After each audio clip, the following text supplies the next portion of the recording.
Puji Tuhan, selamat malam. Kembali lagi bergabung dalam pelajaran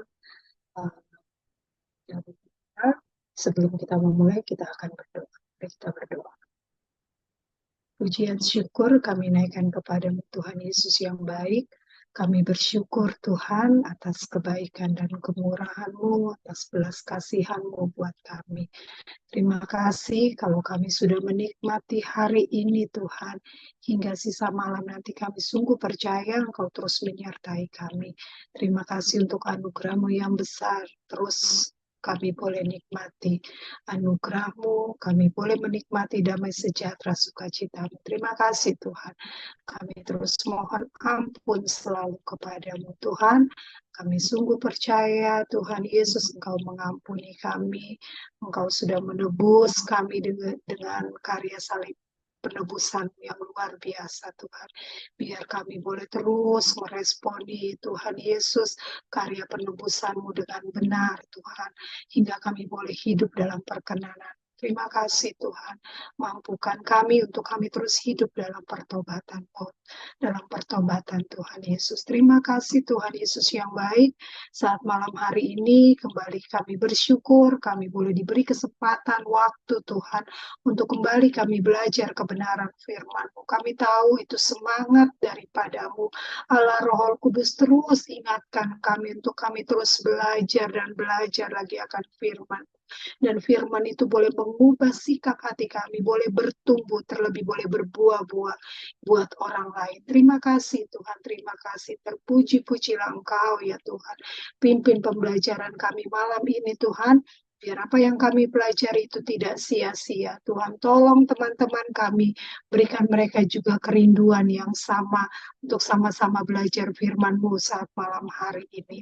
Teman-teman kami yang hanya bisa mendengar rekaman juga berkati mereka Tuhan. Seperti Engkau memberkati kami saat malam hari ini. Pimpin selalu hamba-Mu Tuhan.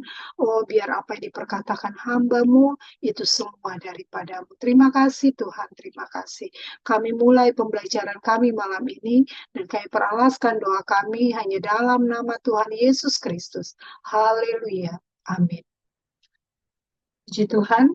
Malam ini kita akan kembali belajar di 2 Korintus 5 ayat 18 sampai 21 dan pasal 6 ayat 1 dan 2. Saya akan bacakan. Sebab dan semuanya ini dari Allah yang dengan perantaran Kristus telah mendamaikan kita dengan dirinya dan yang telah mempercayakan pelayanan pendamaian itu kepada kami. Sebab Allah mendamaikan dunia dengan dirinya oleh Kristus dengan tidak memperhitungkan pelanggaran mereka. Ia telah mempercayakan berita pendamaian itu kepada kami. Jadi kami ini adalah utusan-utusan Kristus, seakan-akan Allah menasihati kamu dengan perantaran kami. Dalam nama Kristus kami meminta kepadamu, berilah dirimu didamaikan dengan Allah. Dia yang tidak mengenal dosa telah dibuatnya menjadi dosa karena kita, supaya dalam dia kita dibenarkan oleh Allah.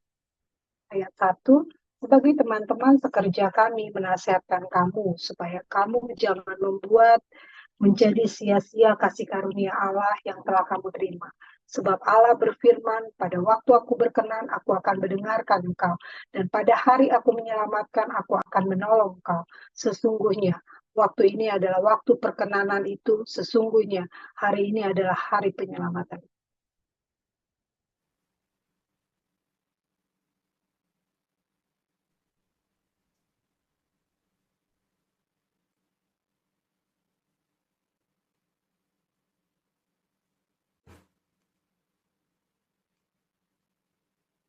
Puji Tuhan, kita bersyukur dapat kembali belajar kebenaran firman Tuhan.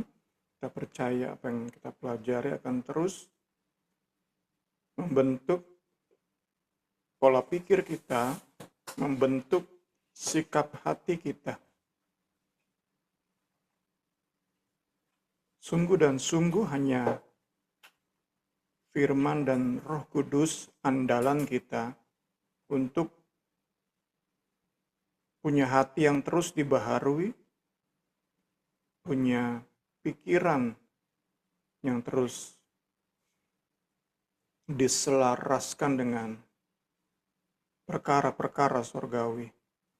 diselaraskan dengan kehendak Allah Bapa, Allah Anak, dan Allah Roh Kudus. Puji Tuhan.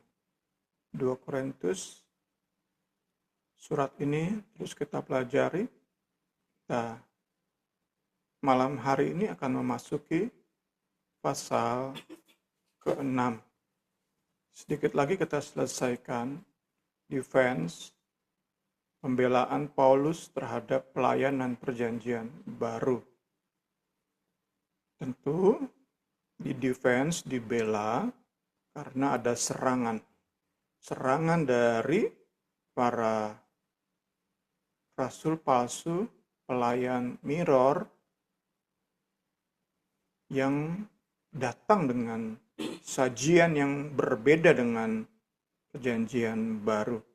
Mereka menamakan diri mereka rasul, mereka menamakan diri mereka pelayanan, bahkan mereka menamakan pesan yang mereka bawa, konten khotbah yang mereka sajikan, Injil.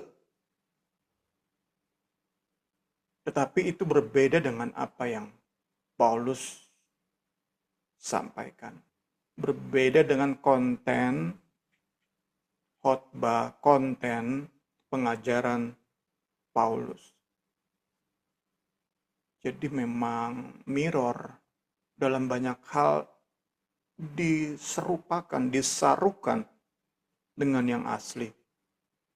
Tetapi berbeda. Karena itulah perlu di-defense, perlu dibela oleh Rasul Paulus. Kita sudah mendekati bagian-bagian akhir sampai dengan nanti pasal 7 ayat 2 sampai 4. Di situ nanti ada epilog atau kata-kata penutup. Malam hari ini kita masuk ke poin D3. God's appeal. Bujukan, ajakan, bahkan desakan ilahi lewat pelayannya. Dalam hal ini tentu Paulus mengenakan minister itu kepada dirinya. Karena sekali lagi ini berkaitan dengan serangan para rasul palsu terhadap dirinya, diri Paulus. Karena itu mau nggak mau saat bicara tentang pelayan Allah, pelayan Kristus, utusan Kristus, maka konteks terdekat adalah pribadi Paulus. Baru nanti kita saat belajar bisa luaskan kepada rasul-rasul lain, kepada bapak-bapak gereja penerus para rasul, bahkan kepada kita, para pelayan perjanjian baru di zaman kekinian. Kita perlu pastikan bahwa apa yang disajikan Paulus itu menjadi ciri kita. Jangan sampai kita mengaku pelayan, mengaku punya Injil, tetapi ternyata yang kita tiru adalah para rasul palsu, para pelayan mirror. Itu yang menjadi ketakutan kita. Karena itulah pembelajaran mendalam dari Alkitab itu sebuah harusan, kebutuhan kita. Karena kita nggak mau, kita yakin kita pelayan, kita yakin kita menyajikan Injil, ternyata kita palsu, baik dalam hal status kita sebagai pelayan, juga dalam hal konten yang kita sajikan. Tuhan Yesus tolong kita semua. Konten-konten palsu terlalu banyak. Yang terbaru dikatakan Injil, tetapi lebih cocok jika konten yang disajikan oleh para pendeta ini adalah motivasi. Kata-kata motivasi. Hanya mencatut 1-2 ayat. Tapi yang disajikan oleh mereka bukan Injil. Seperti yang dijelaskan Paulus di bagian-bagian kita ini. Puji Tuhan.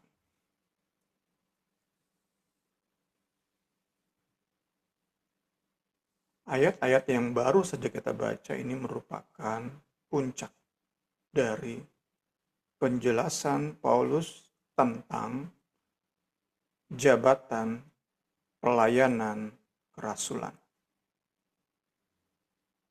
yaitu bahwa Allah ya kembali ditujukan kepada Allah, pusatnya Allah. Paulus memang sedang membela diri sebagai seorang rasul, statusnya, pelayanannya, jabatannya, yang Kristus percayakan kepada dia, yang bukan hanya dia sekadar aku-akuin, klaim dengan sembarangan. Paulus sedang membela dirinya, tetapi tetap pusat adalah Allah.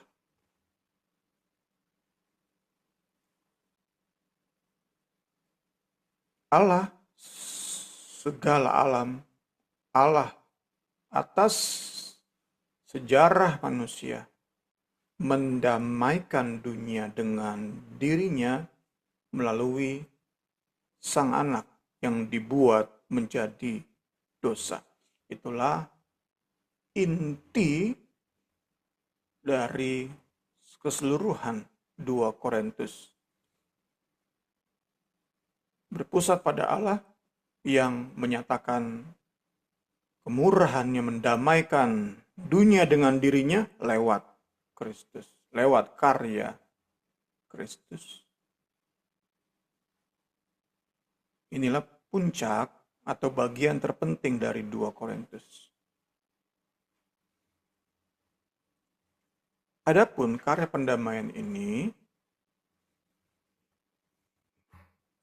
disandingkan dengan pesan atau berita pendamaian yang diberitakan oleh para rasulnya, para pelayannya. Allah memakai para rasul melengkapi para pelayannya dengan otoritas. Seperti seorang kepala negara memberi otoritas kepada para duta besar. Apa yang disampaikan si duta besar itu dari presiden atau kepala negara. Disampaikan kepada negara di mana ia ditempatkan sebagai duta besar.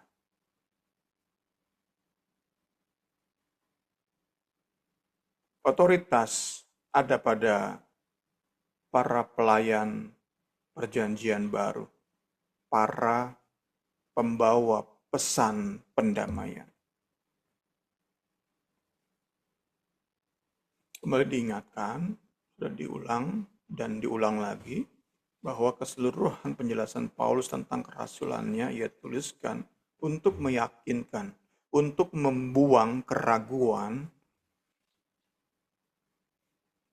dalam jemaat Korintus. Keraguan tentang apa? Keraguan tentang kerasulan Paulus. Keraguan tentang pesan yang Paulus bawa. Dan dijelaskan di bagian kita malam hari ini, meragukan apalagi menolak kerasulan Paulus, menolak pesan yang Paulus bawa, itu membahayakan keselamatan. Itu membuat karya pendamaian Kristus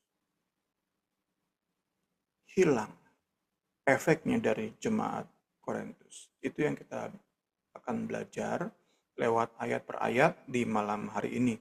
Kita mulai di ayat 18. Kita lihat ayat 18, puji Tuhan. Ayat 18 dari 2 Korintus pasal 5. Semuanya ini dari Allah, yang dengan perantaraan Kristus telah mendamaikan kita dengan dirinya, dan yang telah mempercayakan pelayanan pendamaian itu kepada kami. Ada 2 perbuatan atau tindakan yang dilakukan oleh Allah di sini. Pertama, ia mendamaikan manusia dengan dirinya melalui karya Kristus. Kedua, ia memberikan bagi manusia pelayan-pelayan pendamaian.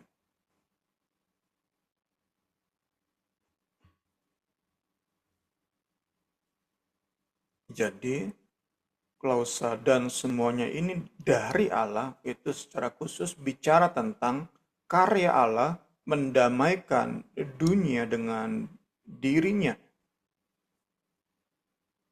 Dunia dengan Allah. Allah yang adalah sumber segala sesuatu yang baik. Terlepas dari Allah, tidak terhubung dengan Allah, berarti yang baik tidak diterima oleh pihak yang dimusuhi oleh Allah, yang tidak terhubung dengan Allah. Karena Allah adalah sumber segala yang baik. Sumber karya pendamaian. Allah. Agen atau pelaku karya pendamaian adalah Kristus. Dan demikian dapat kita lihat bahwa Allah Anak, Allah Bapa, in perfect agreement, dalam kesepakatan sempurna, satu hati, satu pikiran, saat melihat kebutuhan manusia, kebutuhan alam semesta. Manusia semakin hari semakin jahat, umat manusia, dunia ini, alam semesta ini, semakin hari semakin jahat, kacau, rusak, menuju kebinasaan. Yesus diberikan sebagai agen pendamaian, diinisiasi oleh Allah untuk membereskan masalah tersebut. Allah melihat kebutuhan manusia. Allah memperhatikan kebutuhan manusia, dan dalam perfect agreement, kesepakatan yang perfect, yang sempurna, Allah Bapa dan Allah Anak bersepakat melakukan apa yang perlu dilakukan untuk memuaskan, membereskan, menyelesaikan kebutuhan tersebut, kebutuhan yang amat sangat dibutuhkan tersebut. Kita seringkali ingin membantu orang, tapi kita nggak mengerti kebutuhan utamanya itu apa. Sehingga kita sering salah dalam membantu. Yang dibutuhkan itu apa? Kita seringkali gagal paham kebutuhan sesama. Tapi kita percaya Allah sangat mengerti kebutuhan kita, manusia ini. Allah sangat paham kebutuhan utama kita. Karena itulah ia memberikan anaknya untuk mendamaikan kita dengan Allah.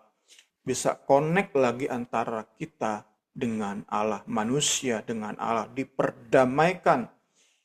Terbuka lagi saluran di mana Allah mengalirkan segala bentuk anugerahnya, segala hal yang baik dari surga. Puji Tuhan.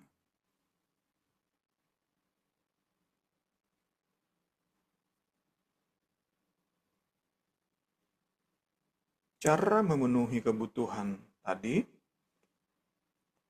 adalah didamaikan dengan Allah melalui kematian anaknya.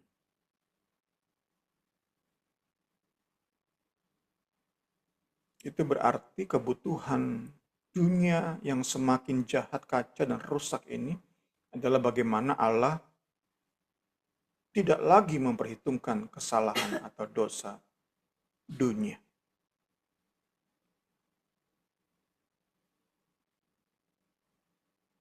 Ini secara implisit tersirat memberitahu kita bahwa penyebab dari putusnya hubungan Allah dengan manusia adalah dosa. Dosa beres, maka Allah dan dunia bisa terhubung. Dosa selesai, dosa nggak diperhitungkan lagi, dosa manusia nggak diperhitungkan lagi, maka masalah hubungan yang terputus tadi beres, selesai. Karena itulah Yesus mati menanggung dosa manusia. Inilah pedulian Allah, perhatian Allah, dan bagaimana Ia menyelesaikan masalah terbesar manusia, kebutuhan terbesar kita. Pribadi yang tidak mengenal dosa dijadikan dosa, sehingga kita yang memusuhi Allah bisa berdamai dengan Allah, bisa erat, bisa nyambung dengan Allah, bisa rasa tenang dekat Allah, bisa merespons apa yang menjadi kehendaknya saat Ia nyatakan. Kita bisa taat, kita bisa berkata iya dengan penuh cinta. Itu kan semua hasil pendamaian, karya pendamaian. Allah memperhatikan, Allah yang menginisiasi, Kristus yang melakukan, Yesus yang jadi korban. Kebenaran ini selaras dengan apa yang Paulus tulis kepada jemaat di Roma. Di surat kepada jemaat di Roma. Kita diperdamaikan dengan Allah karena kita dibenarkan oleh karya Kristus. Kita diperdamaikan dengan Allah karena kita dibenarkan oleh Kristus. Jadi lebih dalam lagi kita lihat di sini. Kita bukan hanya tidak diperhitungkan lagi dosa-dosa kita, tetapi kita dibenarkan.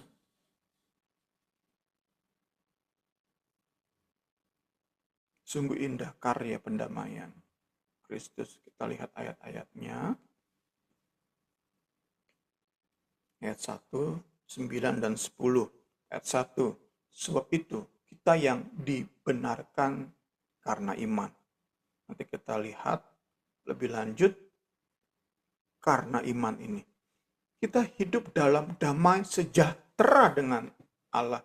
Oleh karena Tuhan kita, Yesus Kristus. Yang tadinya terhadap setiap kehendak Allah, kita berkata no, tidak. Bahkan saat mungkin kita lakukan itu karena diri kita sendiri. Karena egoisme kita. Bukan karena Kristus, bukan karena Allah.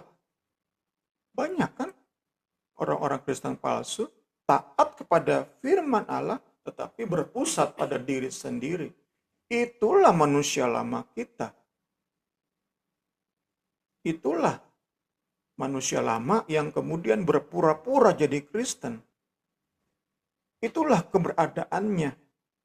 Nggak hidup dalam damai sejahtera dengan Allah. Kita yang sungguh sudah lahir baru. Dan Paulus yakin jemaat Korintus yang sudah lahir baru hidup dalam damai sejahtera. Diwakili oleh ayat ini. Karena iman, kita hidup dalam damai sejahtera dengan Allah. Oleh karena Yesus Kristus. Lebih-lebih karena kita sekarang telah dibenarkan oleh darahnya. Kita pasti akan diselamatkan dari murka Allah. Relasi kita dengan Allah bukan lagi musuh yang dimurkai, yang dibenci oleh Allah. Relasi kita, hubungan kita dengan Allah adalah cinta Dia, perkenanan Dia, maksud-maksud baik Allah.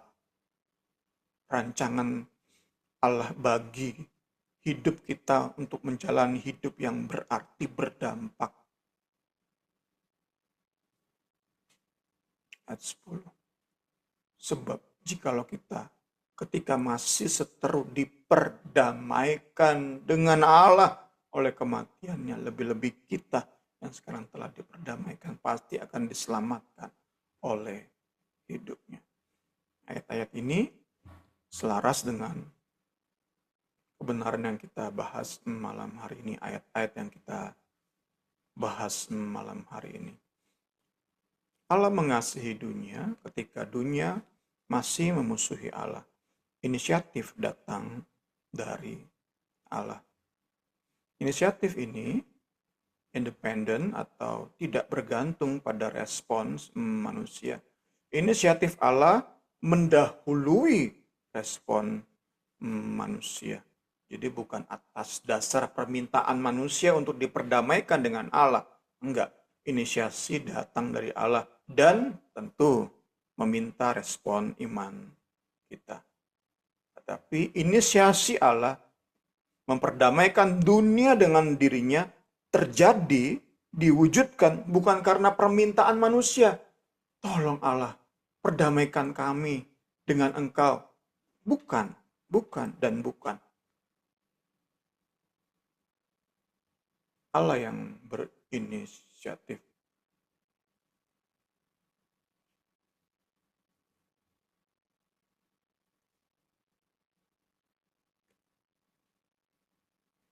Rekonsiliasi atau pendamaian itu merupakan salah satu berkat di zaman akhir ini.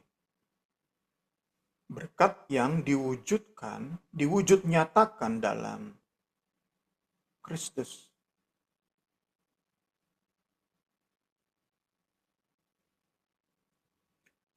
Dengan demikian kita bisa katakan di luar Kristus bermusuhan dengan Allah yang ada hanyalah kejahatan, kekacauan, kerusakan, chaotic, distorted, kacau, rusak. Di dalam Kristus, dalam pendamaian dengan Allah, yang ada adalah penataan ulang menuju kesempurnaan. Penataan ulang, reorder segala sesuatu dari hidup kita. Segala sesuatu dari relasi kita dengan sesama. Reorder keluarga, reorder rumah tangga, reorder pemerintahan, reorder cara kita sikapi masalah, reorder dalam kita menjalani profesi. Semua penataan ulang menuju kesempurnaan. Dulu kita kacau, rusak, jahat, kotor, najis, itu ditata ulang terus. Sampai kepada kesempurnaan. Itulah hasil pendamaian. Puji Tuhan, puji Tuhan.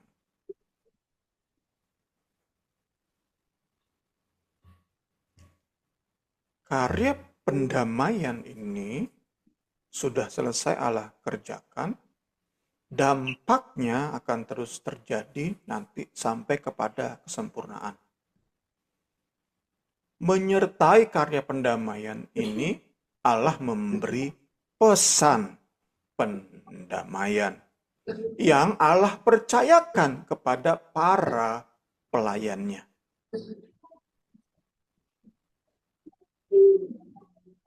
Pertama-tama tentu kepada para rasul Kristus.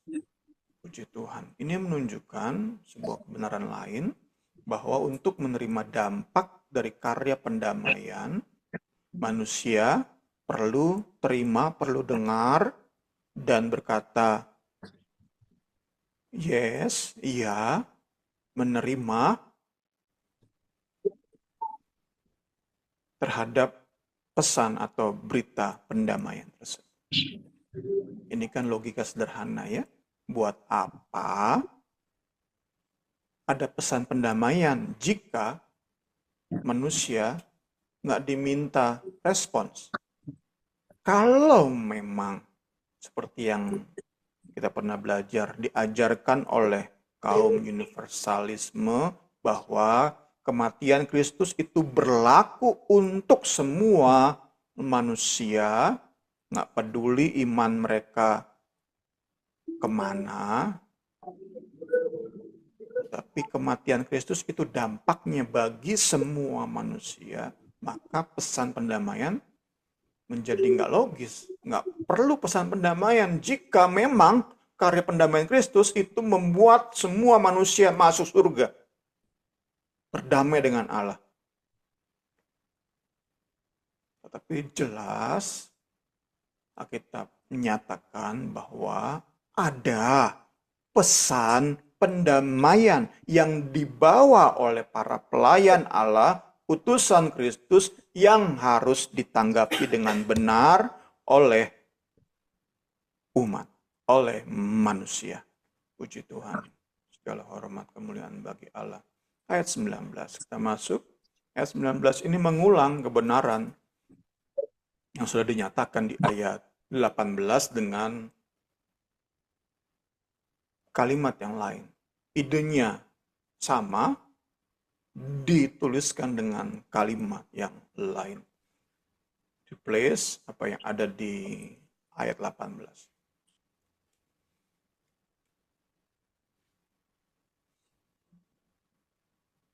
Kita lihat di ayat ini bahwa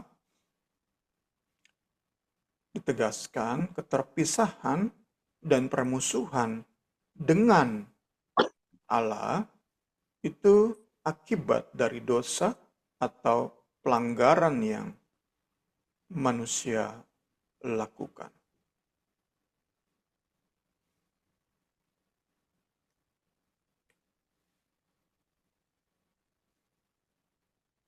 Jadi keterpisahan dengan Allah itu terjadi karena manusia. Manusia melanggar kehendak Allah.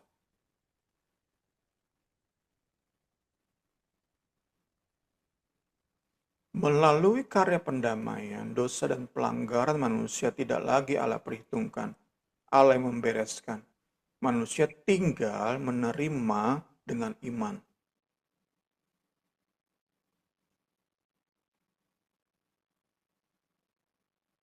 Penerimaan dengan iman tersebut diwakili dengan komitmen kita terhadap pesan pendamaian. Ini menegaskan poin selanjutnya yang kita bisa dapat di malam hari ini, bahwa karya pendamaian itu bukan tentang pencapaian manusia, bukan jasa atau kerja keras manusia. Karya pendamaian itu semata-mata dari Allah, ya yang menginisiasi, ya pun yang mengerjakan sampai selesai. Yang ia mau dari manusia dalam merespon berita pendamaian tersebut dengan benar. Menjadi masuk akal, menjadi logis, selaras semua apa yang Alkitab sampaikan, khususnya perjanjian baru ajarkan kepada kita. Manusia menerima dengan iman apa yang Allah sudah selesaikan. Kita masih memusuhi Allah dalam proses permusuhan dengan Allah. Berita pendamaian itu sampai kepada kita. Dan Paulus katakan, berilah dirimu diperdamaikan. Puji Tuhan. Ayat 20. Di ayat ini Paulus menulis sebuah desakan. Sebelum menulis desakan tersebut, Paulus mengenakan ayat 18, 19 itu kepada dirinya.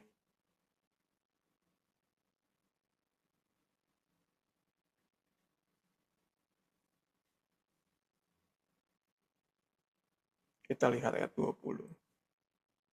Jadi kami ini Atau kita bisa persempit, jadi aku ini Paulus adalah utusan Kristus. Itu pertama. Ini kan sudah nyambung ke defense Paulus, pembelaan Paulus terhadap keraguan jemaat Korintus. Aku ini utusan Kristus, itu yang pertama. Kedua, seakan-akan Allah menasihati kamu dengan perantaraan kami. Paulus ingin bilang, Allah bicara lewat mulut kami. Itu nomor dua. Allah bicara lewat mulut saya. Lewat kata-kata yang saya sampaikan saat saya melayani kalian. Allah yang bicara. Allah menasehati kamu dengan perantaraan kami. Mulut kami adalah nasihat Allah. Ketiga, dalam nama Kristus kami meminta kepadamu. Ia sampaikan pesan pendamaian didasari oleh nama Kristus.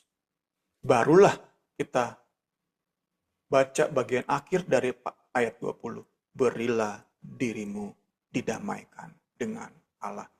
Jadi dapat kita katakan Allah sendiri yang ngomong ke jemaat Korintus.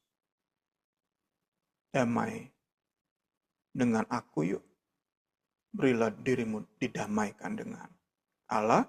Dan pesan itu disampaikan oleh Paulus sebagai utusan Kristus. Disampaikan di dalam nama Yesus Kristus. Itu yang kita bisa dapat di ayat 20. Ya sekali lagi, ini beririsan dengan keraguan jemaat Korintus terhadap status Paulus. Dengan demikian dapat kita simpulkan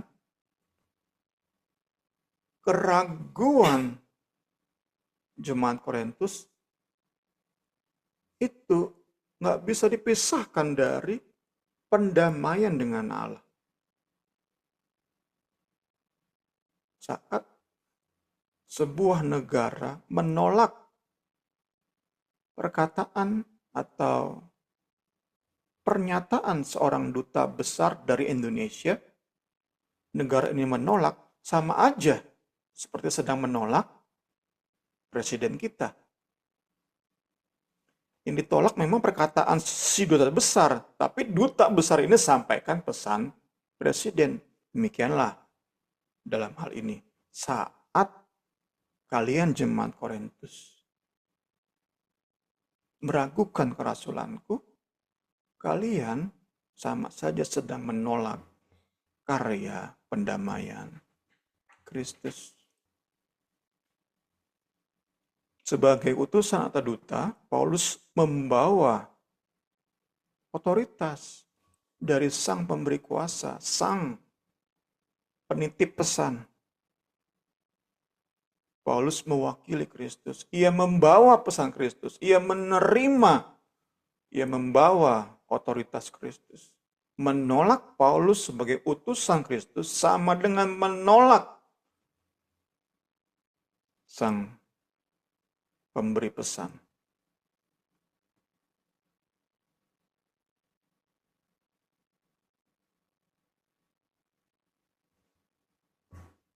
Ini membawa kita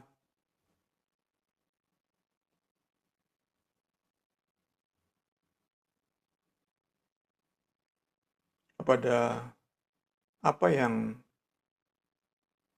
dibawa oleh para rasul palsu.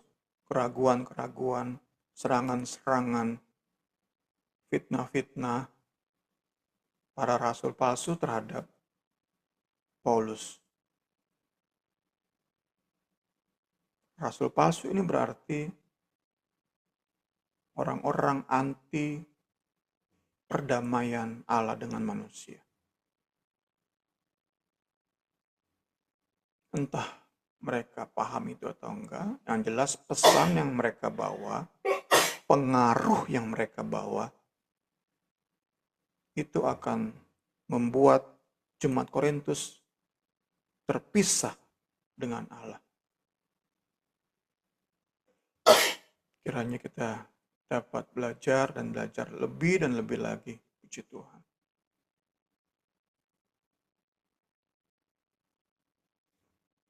Ayat 21, kita sudah mendekati jam 9, kita akan sedikit lebih percepat. Ayat ini tenar. Ayat 21 ini tenar. Meski nggak setenar Yohanes 3:16, tapi ayat ini tenar. Ayat ini merupakan salah satu ayat paling penting dalam surat 2 Korintus.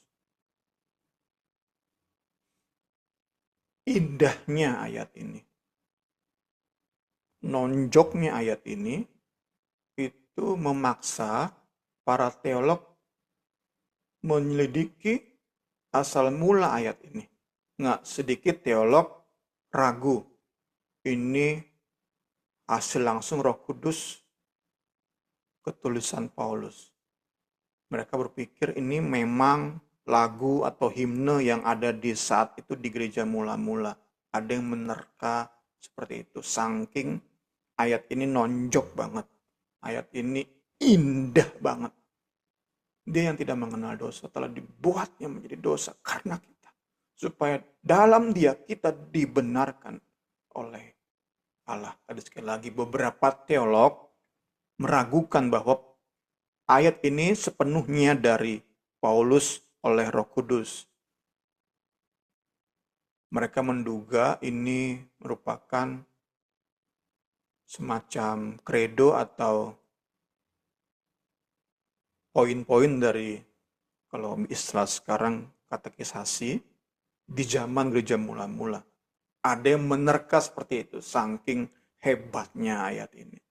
Puji Tuhan. Nah, jika memang benar tafsiran mereka, maka diyakini teks PL yang terkait dengan ayat 21 ini adalah pertama, Ulangan 21-23, tentu ayat yang sudah sering kita bahas, maka janganlah mayatnya dibiarkan semalam-malaman pada tiang itu, tetapi haruslah engkau menguburkan dia pada hari itu juga. Sebab seorang yang digantung terkutuk oleh Allah. Dia yang tidak mengenal dosa telah dibuat Allah menjadi dosa. Kemudian tentu dikaitkan dengan Yesaya 53 yang bicara tentang seorang hamba yang menanggung dosa yang sebenarnya bukan dosa dia. Puji Tuhan, diyakini dua bagian ayat ini yang menginspirasi ayat 21 dari 2 Korintus pasal 5. Puji Tuhan. Dibenarkan di sini bertolak belakang dengan penghukuman. Jadi bukan hanya tentang kita dalam kondisi salah, tetapi terdakwa yang terima hukuman. Dibenarkan itu merupakan kondisi kontras dari penghukuman ilahi. Haleluya, haleluya. Kita bisa menikmati segala keindahan sorgawi. Bahkan mulai dari saat ini, dalam saat-saat teduh kita, pujian penyembahan kita, kita bisa terus dan terus mulai belajar dan belajar. Nikmat, nikmat, nikmat, terus dan terus bertambah, tambah. Itu yang sewajarnya. Karena kita sudah diperdamaikan dengan Allah. Tentu menjadi ironis saat kita yang dikatakan oleh firman Tuhan memiliki ciri-ciri lahir baru yang berarti sudah diperdamaikan, tetapi kita nggak punya relasi yang semakin intim dengan Allah. Itu tentu menjadi sebuah hal yang sangat ironi. Kita masih seperti orang yang jaga jarak dengan Allah. Memusuhi Allah, nggak mau dekat dengan Allah.